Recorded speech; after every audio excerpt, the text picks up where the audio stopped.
आज आपल्याला इयत्ता 10वीच्या गणित भाग 1 मधील धडा पहिला दोन चलातील रेषीय समीकरण यामधला एक मुद्दा बघायचा आहे, तो म्हणजे पुढील एक सामायिक समीकरण सोडवा।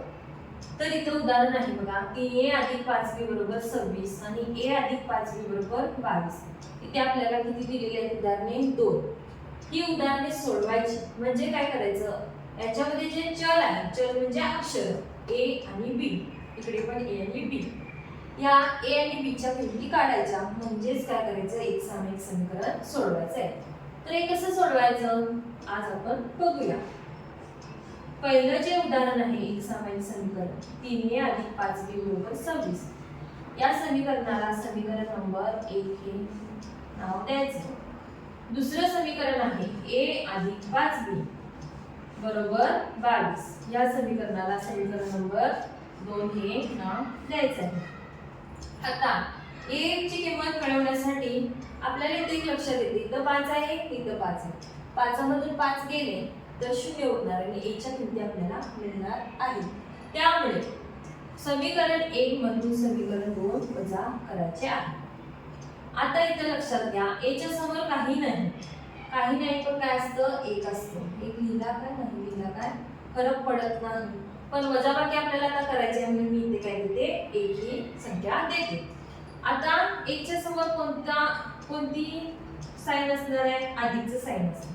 5 च्या समोर अधिक आहे, 22 च्या समोर अधिकचं चिन्ह आहे, साइन। आता बघा, इथं वजाबाकी करायची आहे। ज्यावेळी आपण दोन्ही समीकरणांची वजाबाकी करतो त्यावेळी दुसरे समीकरण असते त्याची जी मूळ चिन्ह असतात ती बदलतात म्हणजे काय, अधिकचं वजा होतं, इथे अधिक आहे त्याचं पण वजा होणार, इथे अधिक आहे त्याचं काय होणार आहे, वजा होणार आहे। आता वजाबाकी करताना आपल्याला सोपं जाणार आहे। 3 मधून 1 गेले उरतात किती, 2a + 5 - 5 + 5b मधून वजा 5b गेले उरतात 0, 26 मधून 22 गेले उरतात 4। मग 2a = 4 असेल तर a बरोबर किती असणार आहे, 1 × 2 पलीकडे गेल्यानंतर 4 ला भागिले होणार आहे आणि a ची किंमत किती होणार आहे, 2। मग आपल्याला एक किंमत सापडली, a = 2।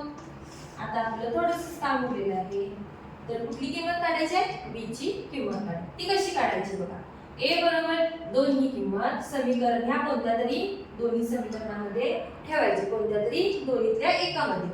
मग आता बघा, हे मला जरा सोपं वाटतं त्या समीकरणापेक्षा। मग a = 2 ही किंमत समीकरण 2 मध्ये ठेवू,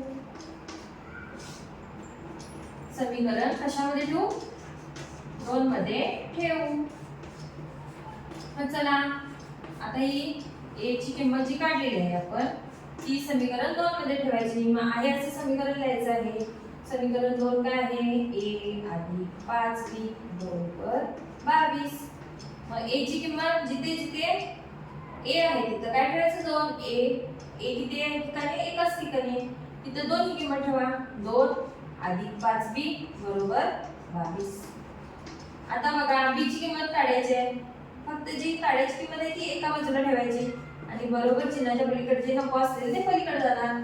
22 मधून +2 पलीकडे गेल्यानंतर -2 होणार, 22 मधून 2 गेले उरतात 20, 5b = 20। तर b बरोबर काय येणार, 5 आणि b च्या मध्ये गुणाकाराचे चिन्ह आहे, गुणिले 5 पलीकडे गेल्यानंतर काय होणार आहे, भागिले 5। 20 ला 5 ने भागल्यानंतर भागाकार येतो 5×20, म्हणजे b ची किंमत किती मिळाली आपल्याला, 4 मिळाली। ही झाली उकल। मग a आणि b च्या किमतीच काढायच्या होत्या आपल्याला। मी सुरुवातीला सांगितलं, समीकरण सोडवायचं म्हणजे काय करायचं, a आणि b च्या किमती काढायच्या आहेत। मग हे लिहितानाच लिहायचं, a, b = 2 आणि 4 आलेले आहे, 2, 4। ही झाली एक सामायिक समीकरणाची उकल। तर एक सामायिक समीकरण सोडवा असा प्रश्न तुम्हाला 2 मार्कासाठी विचारतात। यामध्ये a ची किंमत काढा आणि b ची किंमत काढा, हे 2 मार्कासाठी येऊ शकतं। अशा पद्धतीने तुम्ही इतर सुद्धा उदाहरण सोडून बघा, काही नाही आलं तर हा व्हिडिओ बघा कसं सोडवलेला आहे, या पद्धतीनं उदाहरणांचा सराव करा।